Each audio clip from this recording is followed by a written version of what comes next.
Today we're gonna take this old computer case and, well, see if we can do something to it. Maybe make it look a little bit better. I guess the first thing we have to do is to take out the screws back here. I mean, one of the most basic modifications would be to spray paint it, so let's just take it from there. I mean, there's only so much you can do to a computer case, right? Now that it's open... Welcome to Just Hell. When you got most of that cleaned out, we can continue by removing the power supply. Considering the fact that I got this computer case almost for free, this power supply is actually pretty cool. I'm definitely saving it for later. And with that out of the way, most of the cables are gone as well. Such a relief. Now we can focus on the front side because we want to get rid of the last remaining cables, and we also want to remove this ugly kind of front side thing.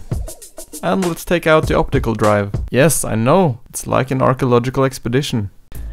So to get out the last remaining cables, we need to remove the power button and also remove the USB ports. To be honest, I'm not sure if we'll add the USB ports back in, because I can't see myself using them. If anything, this is gonna be a media station. I'm gonna spray paint the case white just to make it look a little bit more white, modern maybe? I don't know, I just wanna change the color, okay?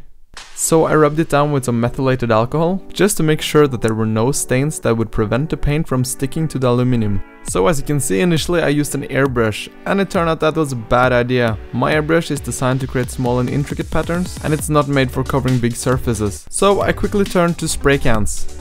And this worked out much better. I spray painted both the sides and also the top of the computer. And before finishing with the spray cans, I put on a layer of clear coat on all of the surfaces. To break it up a little bit and make it a little more interesting, I added some purple color to the backside. To make it look a little bit more glossy, we're going to replace the front panel with a piece of acrylic glass. I went for a white opaque acrylic, but you could also go for a transparent one. It's going to give you more visibility into the computer itself. And in retrospect, I think I actually would have wanted to go for a transparent acrylic. So now we can just cut it to shape using a hacksaw or any other tool that you have available that's appropriate for cutting acrylic glass. Since the acrylic glass is partly transparent, I'm going to want to remove some of the aluminum structure at the front of the PC case, just so it's possible to see the lights from the inside through the acrylic. I'm using an angle grinder to do this, and it's not the perfect tool for the job, but it gets it done, even though it's a little bit rough. So now that the front is cleared, we can attach the acrylic surface using some epoxy glue. I was actually questioning to use magnets to be able to take it on and off, but for me that seemed like a little bit too much work, but it's definitely an option. So now I'm just securing it to the front panel with some clamps, and I'm going to let it stay that way a couple of hours just to let the epoxy dry. Now we're going to flip the computer and do some work on the underside. To give it something to stand on, we're going to use aluminum knobs, originally intended for potentiometers. I find that these look really good, and they're tall enough to lift the computer case up from the desktop a little bit. A Chinese tech website called banggood.com sent me some UV LED strips, some purple LED fans, and also a button that looks really good. Thought I might use this on this build, so now I'm just drilling a hole on the bottom of the computer to be able to fit the LED strips, so that I can fasten it underneath the computer. I'm also drilling a hole on the top of the computer near the front to be able to fit the push button that will turn the computer on and off. I'm not going to reattach the old black and dirty fans that came with this computer, but I am going to attach some transparent and LED lit fans that go really well with the color of the backside. These look pretty good, and they're also pretty cheap, and if you want to check them out, as always, I'll put the links in the description. I'm also going to attach some dust filters that I bought separately. These will help keeping the computer a little bit cleaner in the future. What you see here is the power cables from the LED strip that we put on the underside of the computer case. And now we're gonna add some of that UV LED strip on the inside of the computer case as well. Both of these LED strips will be powered using this Molex connector, where the yellow wire provides 12 volts from the power supply. After soldering the LED strips and connecting it to the power, we can take the already existing power from the motherboard to the power button and connect it to our own power button instead.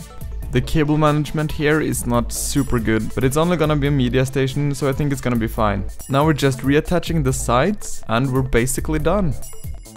There's a couple of things to say about this build. I like the idea of taking something old and creating something new with it. And I really enjoy the colors we chose for this one. The white and the purple goes really well together. Something that I think we also did right with it was putting the light on the underside to get it to kind of spread. It looks kind of floating, which is always cool. What is not so nice is that the paint job is a little bit rough. It's not as shiny as I wanted it.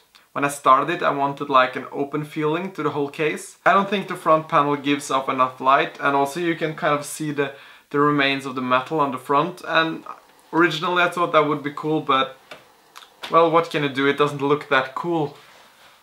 I just want to say that all our Patreons also get, you know, vlogs. We have started to vlog. You know, when you're in junior high school and you're supposed to make a video project for something that you don't really understand, but you like the idea that you're supposed to go around and film something with a camera. But when somebody points the camera at you, you have not rehearsed anything and you don't really know what to say.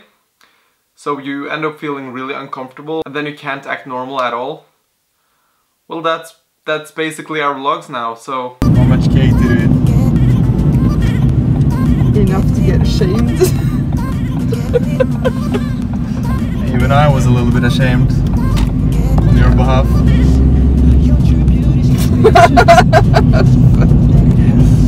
If you want to see that, check us out on Patreon. I think I have to realize that we're beyond the point of help at this point. Yeah.